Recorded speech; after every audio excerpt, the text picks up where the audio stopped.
On August 21st, 2025, the official White House website posted an article entitled "President Trump is Right About the Smithsonian."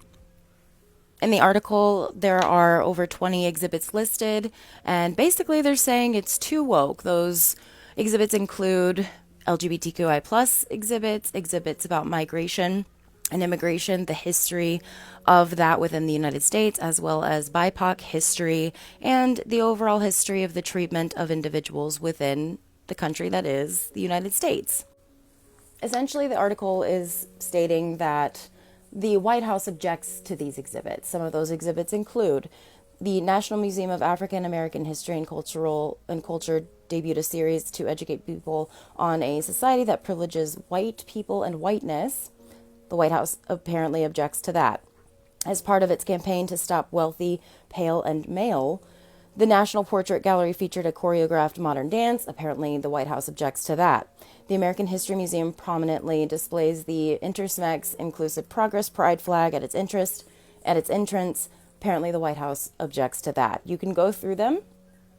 They are currently available. It's called "President Trump is Right About the Smithsonian," August 21st, 2025. This is not the first time that the Trump administration or Trump himself has attacked an institution in regards to the culture art exhibit that it is putting forth. March 14th, 2025, continuing the reduction of federal bureaucracy. That was essentially an EO saying that they are going to reduce grants, all the things for specific institutions, including the Institute of Museum and Library Services, the Woodrow Wilson International Center for Scholars in the Smithsonian Institution, the United States Agency for Global Media, and the Minority Business Development Agency. On March 27th, 2025, restoring truth and sanity to American history.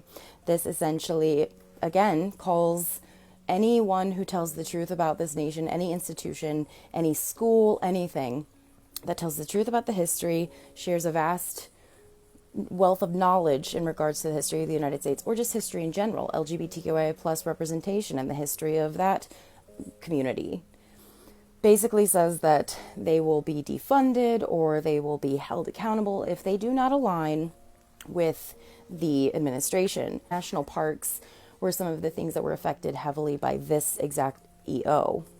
I remember in early 2025, March, the BLM murals were taken down in Washington. In Florida right now, we're having LGBTQI plus murals and memorials taken down as well. Ron DeSantis' war on woke.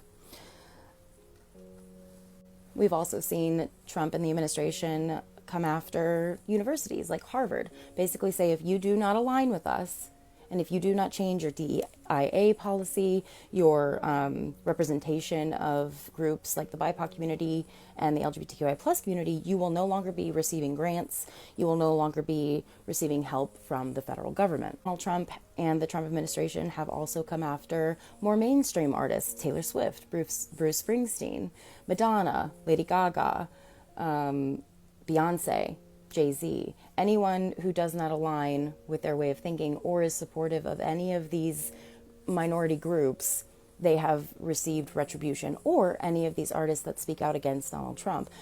Megan Thee Stallion, she sang at Kamala Harris's rally, and of course, Trump and his supporters now come after her all the time, and all she did was support and sing a song for Kamala Harris in support of her. Personally, I think that Donald Trump's attacks on the arts, education, and the history of the factual history of the United States, I think that is one of the most glaring examples of how he is in fact a fascist, and how it should really make everyone take a little bit of a pause with some of the actions that are being taken so early on in the administration. The Donald Trump is right about the Smithsonian is probably the most glaring, because it reminds me of the Degenerate Art Show in Nazi Germany. But first we have to talk about Guernica and Picasso. Guernica was a town in Spain during the Spanish Civil War. It was boomed by the Spanish government and also the Yahtzee Party. That happened so that they could erase, suppress the Basque culture and language.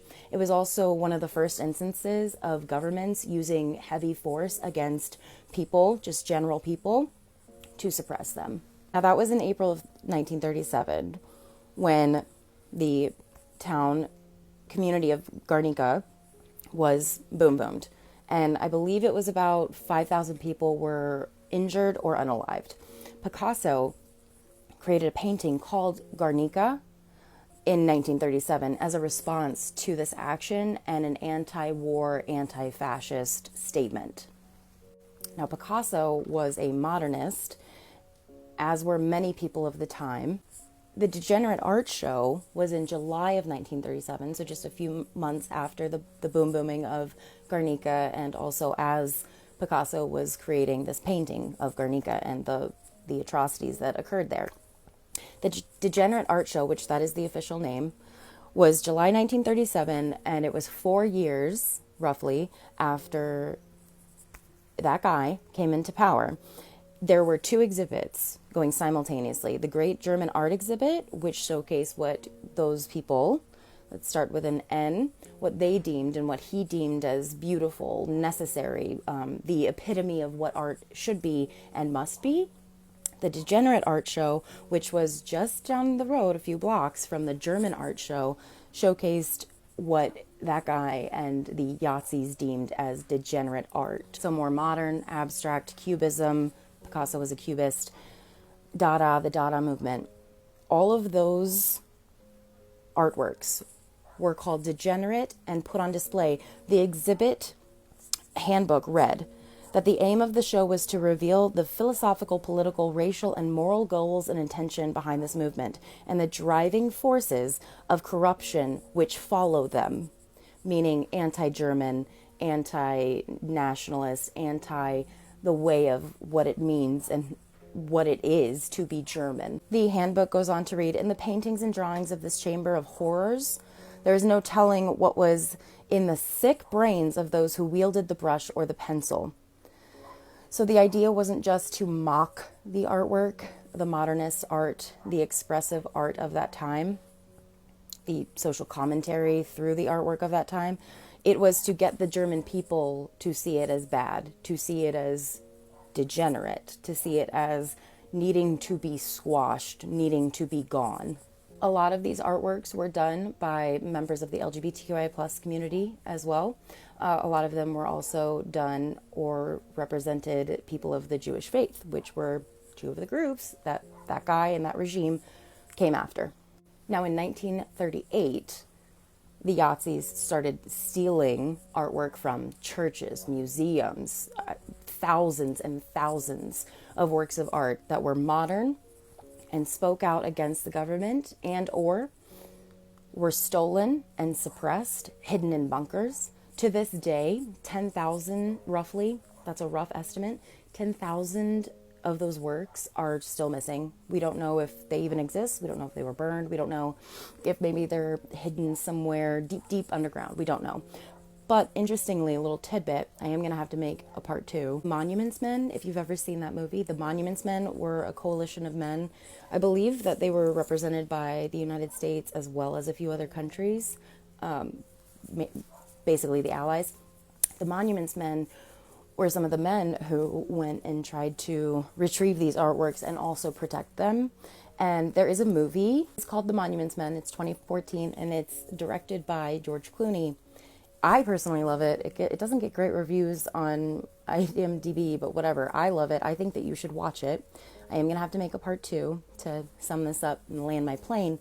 But I do also think that it's interesting, and what I need people to understand is that the Monuments Men, 2 of those men were unalived in action. One was unalived as he was carrying an altarpiece, a historic altarpiece, and one was unalived because he had just discovered, and I think he was going into a newly discovered layer of art and treasures that were stolen from the Yazis. So I will make a part 2 and explain why I think that Trump is a fascist. This is part 2 of art, fascism, authoritarianism, education, suppression of history, suppression of all the things, and why I personally think that Donald Trump is in fact a fascist and we should all start really saying it. We left off on the Monuments Men, which were the men who were passionately trying to keep the regime that was the Yazis, and that guy, starts with an H, from stealing, destroying works of art that they deemed unnecessary or evil even, which were more modern, more commentary-based works, things like that. A few more examples of the suppression of artwork, the suppression of journalists, the suppression of education through history are going to be Stalin in Russia, which was Soviet art. It was basically state mandated. If it wasn't state mandated and it didn't go along with the state and the socialist realism of the time, it was not allowed. So it would basically idealize portrayals of like family life, what it means to be Russian, things like that, propaganda, essentially. Viktor Orban of Hungary also has implemented measures recently to suppress dissidents, and basically he's calling it a culture war or a culture law. And national interests are the main reason that artwork is pushed and allowed to be shown. Interestingly enough, people have made direct correlation, modern correlation, to Viktor Orban and what Trump is doing right now. It is literally like Orban is taking 2 steps, Trump takes 1. Orban takes 3, Trump takes 2. Cuba is another example. Cuba has recently posted and enacted multiple decrees that suppress opposition, censor online activity, censor performances, censor television if it does not align with the state and the state's belief. Now, this is not necessarily new. There have been presidents who have tried to come after certain aspects of the Smithsonian, but never on this level, never ever on this level. And many presidents actually advocated for the arts, many presidents from across the board. John F. Kennedy, he was the coalition between the arts. He hosted performances. He invited artists to the White House. He initiated the creation of the National Endowment for the Arts, which was later named the Kennedy Center, which Donald Trump would like to rename the Donald Trump Center for Performing Arts, and he named himself chairman earlier this year. FDR and the New Deal. FDR, essentially with the New Deal, created art projects during the Great Depression to hire artists, writers, musicians, things like that, to get them working, get them going. A post office. A lot of artists, I cannot remember his name right now, I'll put it right here, worked on murals in the post office. Some of them still even exist to this day. So the United States and the presidents throughout history, on average, have had a positive relationship with art, have wanted the people of the United States to express themselves, to make art a way of economic growth with FDR and the New Deal. Now, I think that that is because historically, not all, but most, presidents have believed in democracy and believed in freedom of speech, believed in all of the things that make America already great. Now, authoritarians and regimes like the Yahtzee Party, like Cuba and the decrees, like Viktor Orban in Hungary, like Stalin in Russia, do not like free expression. They do not like people opposing what they want and the control that they demand. Artists are a direct mirror of society, in my opinion. That's why I think that authoritarians and dictators fear the arts and artists. They force people, artists themselves force people to see the truth and look at the way of life that is being human, look at society itself, and they put a magnifying glass on it. They get people thinking, they get people feeling, they get people looking into things, learning about, well, this artist existed then, what was going on here? There's a quote by Paul Robeson, who is an actor, singer, athlete, activist. He's no longer with us, but he was quoted saying, "Artists are the gatekeepers of truth. We are civilization's radical voice." That is why Trump is afraid of the arts and wants to heavily control them. The Smithsonian article with those 20 things that they object to, you can look at all the other EOs, the diminishing of public education, the rewriting and misinformation in regards to American history that the Trump administration would like to push, the erasure of the LGBTQI plus community, specifically transgender individuals, and saying that there's only two genders or two smexes and we're all women or something. I don't really know. Whatever he said earlier this year. You look at those that they object to, they all correlate to the oppression that they are also trying to push with the BIPOC community, with Native tribes in the United States. They want to rewrite history. They want to suppress anyone who opposes them so that there is no voice, there is no radical voice, and everybody just follows along like they did in these other regimes that thankfully did not last too long, but they did take place. And art, suppression of voices, suppression of writers, suppression of education, suppression of film, or on the other hand, the production of propaganda like PragerU, which is now a kids show that's existed for quite some time. It's alt-right, it's Christian, it is full of misinformation, and it is what the White House is now pushing as the educational tool for our youth. You suppress the truth, you push the lie.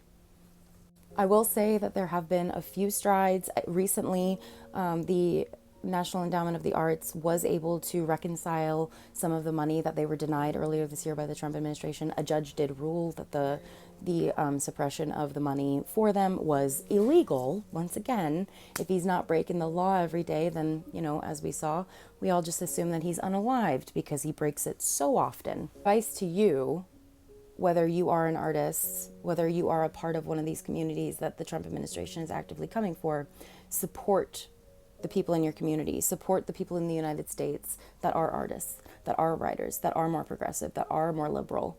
Go to an art show, go to a drag story hour, because that was one of the first. I mean, drag is an art form, and that's one of the ones that they love to come after because it questions what they deem as like the traditional American values and all that. They want to have everyone thinking, fall in line with, mom, dad, 2.5 kids, white picket fence. And anyone who goes against that will be suppressed, and they will attempt to suppress them. So what you can do is don't let them suppress them. Buy a book. Maybe buy a book that was written by a member of the LGBTQIA plus.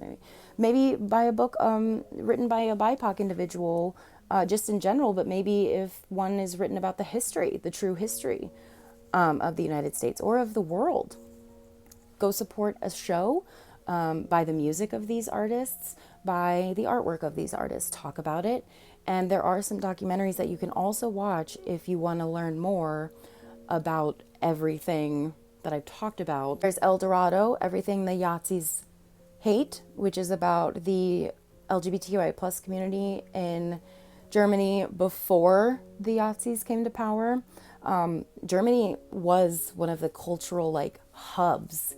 It was a cultural hub for art, music. Communities could live relatively openly for the time, as opposed to other countries. You can watch The Monuments Men, which I've mentioned, A Woman in Gold, Portrait of Wally. There's a movie called Will.